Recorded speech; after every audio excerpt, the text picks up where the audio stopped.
Paul Berger from Go Wild Photo, and today we're going to talk about the Sony 600 f4 lens.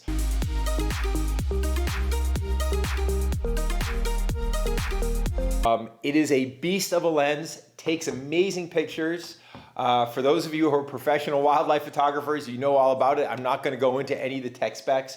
The question is for somebody who can afford a $15,000 lens and who's in what I would call an avid amateur, as I was, is this worth the investment?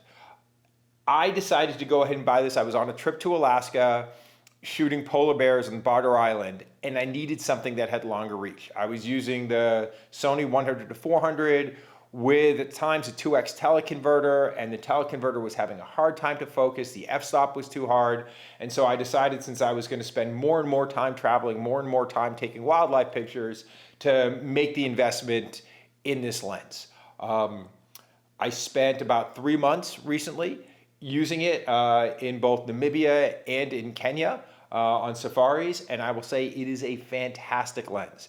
It takes amazing pictures, and when your subject is exactly where you need a 600 millimeter lens to be, there is nothing that is better. I shoot it with an A1 paired with this, and it is, the photographs, and I'll put some up, are just unbelievable how good a quality pictures that you take. The bokeh, if you want to blow it out, is amazing.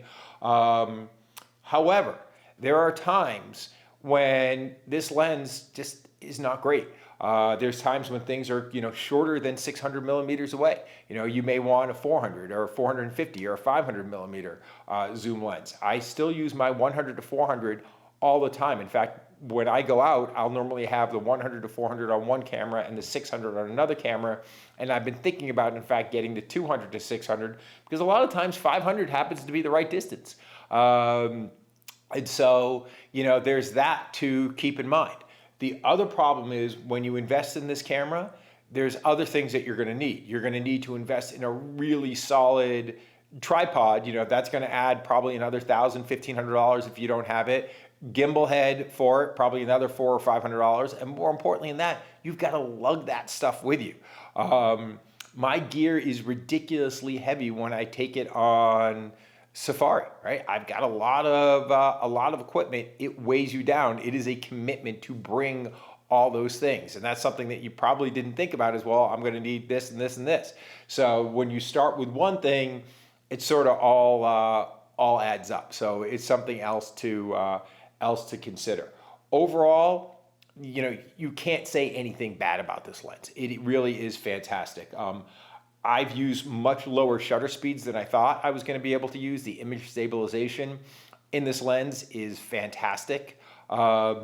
It really is a great piece of technology, and for somebody who's a wildlife photographer, it's something that you need. If you're an avid amateur photographer, if you had the 200 to 600, are you going to be longing for this lens? Probably not. I will tell you, there are lots of times where I look at the 100 to 400 images and I look at images on this, and I can't tell you which lens I used, if I didn't know, and you can take amazing pictures with a lens that is, $12,000, $13,000 less than this. So, there's a lot to be said for, you could have, 5 Sony lenses, G Master lenses over this one lens. I'm spending a lot of time in the field. I'm probably out, 3 to 5 months a year now, maybe more than that. So it's worth it. It's worth having the investment. My next big trip is going to be snow leopards, I believe, in Nepal. You're going to need as much distance as you can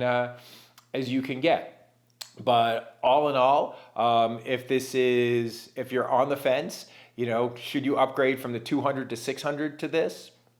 Probably not, unless it's something that you say, I absolutely need, f4, and I need this quality of lens. The 200 to 600 is a fantastic lens. The 100 to 400 is a fantastic lens. And now, I would rather somebody upgrade to the Alpha 1 from like an A7R3 or an A7R4.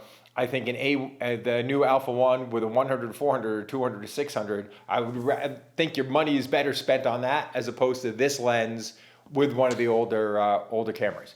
Just my personal opinion. If you have any questions, feel free to shoot me an email, paul@gowildphoto.com. You never know where I'm going to be, so it may take me a while to get back to you, but I will. Have a great day, and thanks for watching.